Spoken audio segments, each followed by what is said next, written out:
How to fix battery drain in Realme C53 or C55. So watch this video carefully and follow every step as I'm showing in video, and don't forget to subscribe the channel.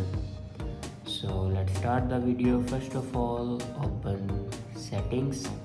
In settings, scroll down and click on battery. Now here you can check your battery drainings app. Now open a app who used most battery, and then here you can force stop the app. After that, go back to the main page of your settings and search here RAM expansion.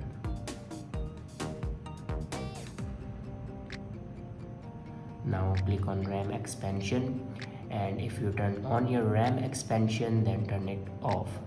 After turn off your RAM expansion, then go back and click on system and update and click on backup and reset. Now click on reset phone, and here you can see the option erase all data. Now click on it, and here enter your password to erase all data.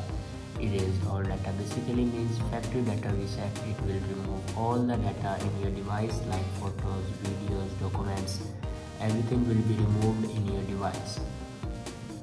After doing these steps, your problem will be fixed. I hope this video is helpful for you. Thanks for watching.